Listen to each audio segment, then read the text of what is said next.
Thomas the Hero.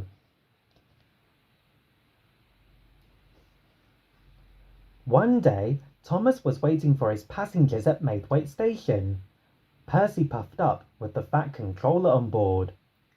"Thomas, I need you to collect a very important passenger," said the Fat Controller. "He's a fireman who rescued Lady Hat's cat from a tree."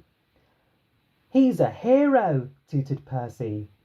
"We're going to give him a medal here today for helping others," added the Fat Controller.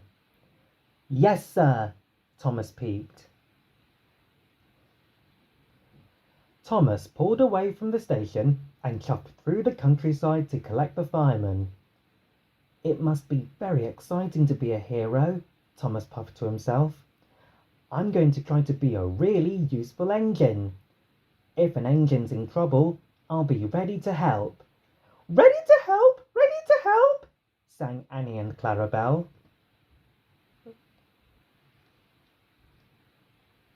Along the way, Thomas saw lots of children waiting at the bus stop. "We're going to see the hero," said Alice from High Farm. "Bertie the bus is taking us to the medal ceremony." "I'm on my way to pick him up now," Thomas replied proudly. As Thomas chuffed along, he saw that a tree had fallen across the tracks next to him. This was very dangerous. He backed up to the junction and told the signalman, "There's a tree on the line. The engines must take another track." The signalman quickly changed the points so that the engines would run along a different line. Just then, Harvey raced through the junction. He looked very surprised as he changed tracks and steamed down a new line. Thomas was pleased. "I saved Harvey," he puffed. "Now I'm a hero too." Thomas chuffed on to collect the firemen. He saw Donald and Douglas stuck behind the fallen tree. "Have you seen Harvey?" Donald asked. "We can't go anywhere until he moves this tree." Thomas saw that he had made a mistake. "I sent him down the other track so that he wouldn't crash into the tree." Donald and Douglas were cross. "Bring back Harvey so we can finish our jobs," said Donald. "We need Harvey," said Douglas. "I'm sorry," Thomas called back as he huffed down the track. "I don't have time to find Harvey. I need to collect the fireman. He's a hero." Further down the line, Thomas saw Toby on the next track. He had broken down and couldn't move. In the distance, Thomas heard Gordon's whistle. "Toby has broken down on the express line, and Gordon is coming," Thomas whistled with worry. "I must rescue Toby." Thomas quickly backed up to the points and changed onto the express line. He buffered up behind Toby and shunted him as fast as he could. "Oh, help!" cried Toby. "Don't worry, Toby," puffed Thomas. "You'll be all right." He shunted Toby into a hidden siding as Gordon steamed past. "I'm a hero for rescuing you," Thomas proudly told Toby as Gordon huffed out of view. "No, you're not," Toby replied crossly. "Gordon was bringing an engineer to fix me." Thomas had made another mistake. "I'm not a hero," he said sadly, "and now I'm late to collect the fireman. He'll miss his own medal ceremony." Thomas felt terrible. Just then, Percy puffed up. "Percy, will you go and pick up the fireman for me?" Thomas asked. "You'll have to hurry. The medal ceremony starts very soon." Pleased, Percy agreed and chuffed off to collect the fireman. Now Thomas could fix his mistakes.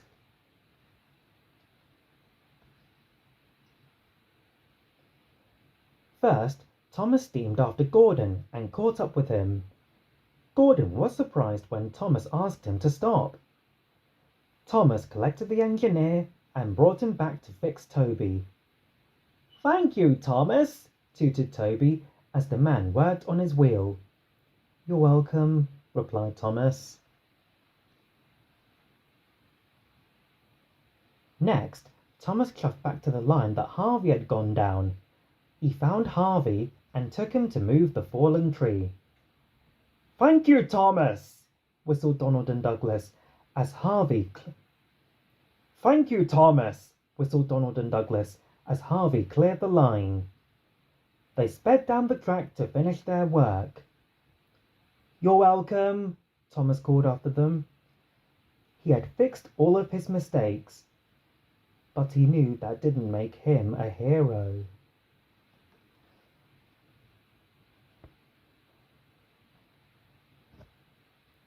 Thomas puffed sadly back to the engine sheds. Along the way, he saw that Bertie the bus had stopped on the road. The children were waiting around him. "What's the matter?" asked Thomas. "I'm stuck in the mud," beeped Bertie worriedly. "Will you take the children to the medal ceremony?" "Oh, yes," peeped Thomas.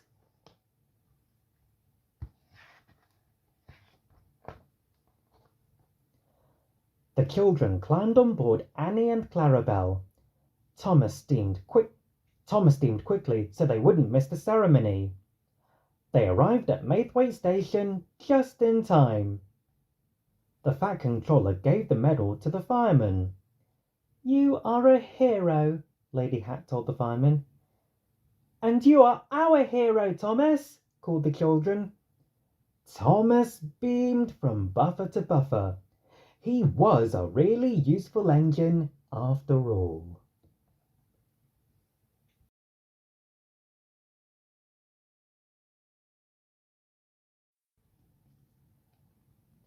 Thomas and the Shortcut.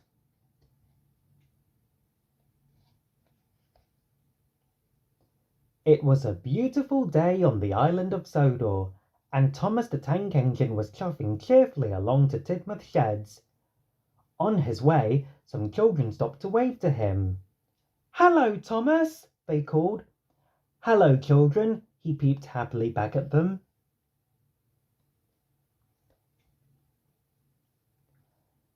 When Thomas arrived at Tidmouth, he saw Edward and Gordon. They were listening to the Fat Controller. "This afternoon, there will be a special story time for the children at the library," the Fat Controller said. "I need an engine to collect the brand new books from Maithwaite Station and take them to the library." Thomas hoped he would be chosen for the job. Listening to stories with the children was his favorite thing to do. "Thomas, you will deliver the books," said the Fat Controller. "Make sure the books are at the library on time." Thomas was very excited. "Yes, sir," he beamed as he pumped his pistons and set off for Maithwaite. Thomas rushed along the tracks. "I mustn't be late for story time," he told himself.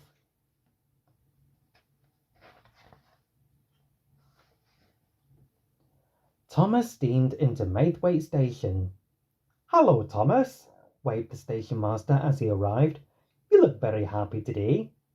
"I am," Thomas tooted. "I'm collecting the books for the special story time at the library." The station master blew his whistle. Two large trucks full of books of all shapes and sizes began to roll towards Thomas. The little blue engine couldn't believe his eyes. He'd never seen so many books before.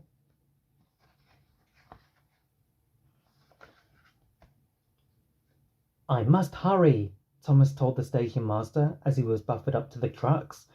"I have to deliver these books on time." As soon as the trucks were attached, Thomas pumped his pistons and puffed quickly out of the station. "Wait, Thomas!" the station master called after him. But Thomas had been in such a hurry that he hadn't waited for the books to be properly covered. They were loose in the tracks. Thomas steamed quickly along the track. He whizzed around corners. He whooshed along the straights. He wheeled across the bridges. He was determined not to be late for the special story time. But back in the trucks, the books were beginning to jiggle and jostle, and the faster Thomas went, the more they began to bump around.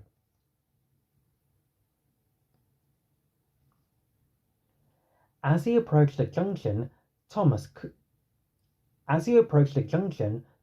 see that the signal was red, but he didn't want to stop. Then an idea flew into his funnel. I can take the branch line, he thought. There aren't any junctions along there. So Thomas puffed quickly down the branch line. He kept getting faster and faster, but the faster he went, the more the books jostled and jiggled in the trucks.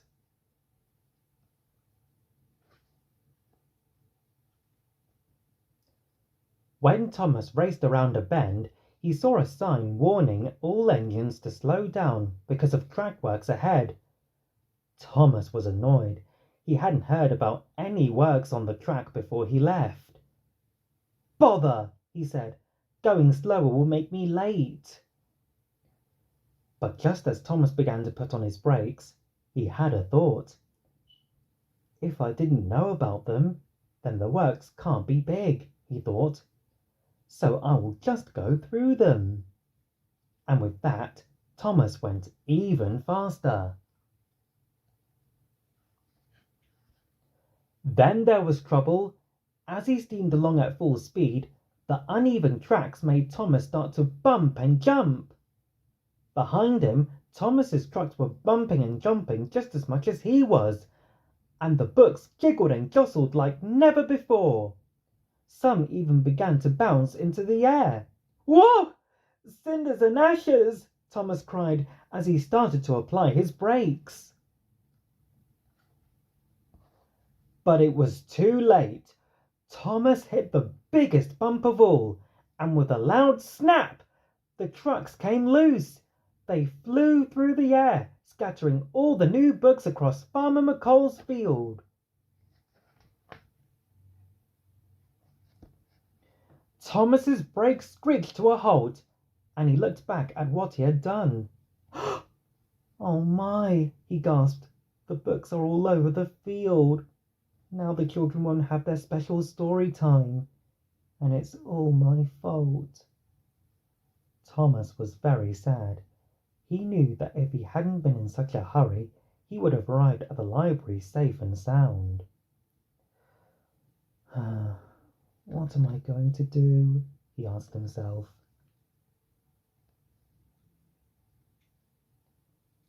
As he looked at the books in the sunshine, Thomas wished the children could see them. An idea bubbled up in his boiler. I know, said Thomas. If I can't take the books to the children, then I'll bring the children to the books for a special picnic story time instead.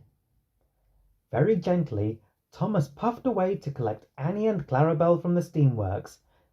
He had learned his lesson about going too fast. At the steamworks, Thomas told Victor and Kevin about his plan. They thought it was a great idea. Thomas waited to be coupled up to Annie and Clarabelle. Then he tooted off to collect the children. At the platform nearest the library, Thomas found all the children waiting for him. Jump aboard, he told them. I'm taking you to an extra special picnic story time in the sunshine. The children cheered as they climbed aboard. They'd never had a picnic story time before.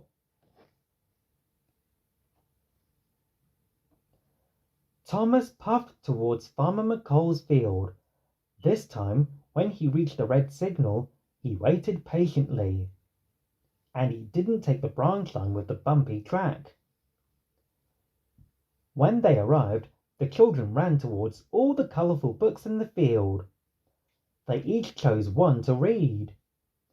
They were very happy to be out in the sunshine for their story time.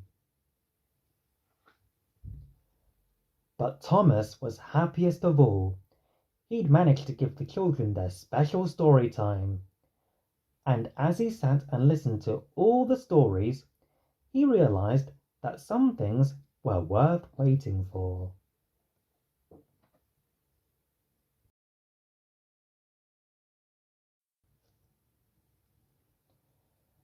Pop goes Thomas. The sun was shining brightly on the island of Sodor. It was a perfect day for the children's picnic in the Whispering Woods. At Knapford Station, the Fat Controller said to Thomas, "Will you take this lemonade to the school picnic?" "Yes, sir," peeped Thomas proudly. He had never delivered lemonade before. Thomas puffed out of the station with his truck full of lemonade bottles.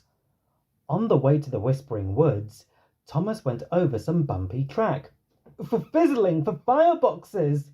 he cried as he bounced over the bumps. Rattle, rattle, clink, clink, went the bottles of lemonade in Thomas's truck. Suddenly, Thomas heard a loud noise come from close behind him. Pop! Bust my bumpers, Thomas laughed. That noise was very funny. Did it come from this bumpy track? He didn't know that the bumpy ride had made the cork pop out of a bottle, spilling the lemonade. Soon, Thomas came to a junction. "I can get to the Whispering Woods faster on the track straight ahead," he puffed. "But the left track is very bumpy. If I take it, I might hear that funny noise again." So Thomas steamed onto the bumpy track. Pop, pop, pop! The silly sounds were back. Thomas sang as he puffed along. "Popping makes me smile and giggle when I puff on tracks that jiggle." Thomas saw Mr. Bubbles the clown at the bus stop. He was going to the school picnic too. He waved at Thomas. "Hello, Mr. Bubbles. Isn't this the funniest noise you've ever heard?" Thomas called as he chuffed past. In Thomas's truck, lots of corks were popping out of the lemonade bottles. Pop, pop, pop! One cork flew towards Mr. Bubbles and knocked his red clown nose into a drain. Mr. Bubbles was very upset. But Thomas still didn't know about the popping corks. He puffed away cheerfully. Thomas steamed down the bumpy track. Along the way, the lemonade bottles rattled and more corks popped out, spilling lemonade everywhere. At the bakery, Thomas saw the bakers carefully putting boxes of cakes on the platform. Emily was coming to collect the cakes for the picnic. Pop, pop, pop! "Isn't this the funniest noise you've ever heard?" Thomas laughed. As he puffed away, he didn't realize that the popping corks were flying right towards the bakers. "Oh! Ah!" cried the bakers as they were hit by the corks. They were so surprised that they dropped the boxes. All the cakes fell onto the ground and were spoiled. Near the Whispering Woods, Thomas stopped at a red signal. The bumpy track was causing more bottles to pop their corks and spill the lemonade. Pop, pop, pop! As the signalman went to change the light, a cork flew right into the signal box. The signalman was so surprised that he pulled the wrong lever.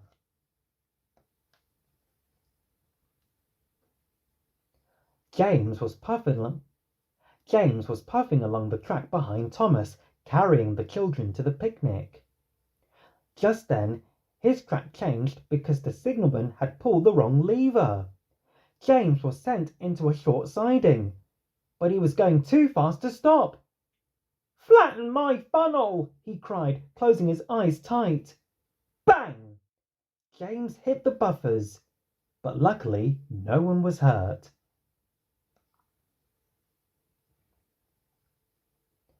When Thomas arrived at the Whispering Woods, the Fat Controller was waiting on the platform. He was very cross. "Thomas, you have caused confusion and delay," boomed the Fat Controller. "Mr. Bubbles has lost his nose. The cakes are spoiled. James has bashed into the buffers, and the bottles in your truck have lost their corks. The lemonade is all gone." Before Thomas could answer, he heard a loud noise. Pop! Suddenly, the very last cork popped out of a lemonade bottle and sailed up in the air. It flew towards the Fat Controller and knocked his hat right off his head.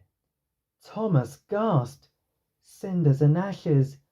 Those funny popping noises were from the corks. "This is all my fault," he wished. Thomas felt terrible.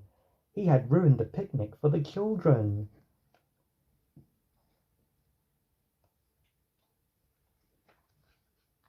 Thomas had an idea. "I can put this right, sir," he puffed, but there wasn't much time. He pumped his pistons and raced back the way he had come. First, he steamed to the bakery. The bakers gave him more cakes for the picnic. They loaded the boxes onto Thomas's truck.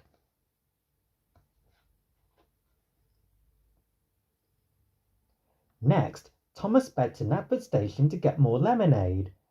As he waited for the crates to be loaded, he saw Mr. Bubbles on the platform. Look, Thomas, I bought a new red nose," said Mr. Bubbles. "I'm sorry about the corks," peeped Thomas. "May I take you to the picnic?"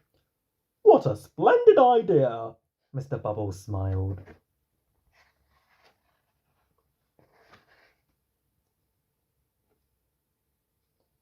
Thomas puffed back to the Whispering Woods. He was very careful not to bump the bottles in his truck this time.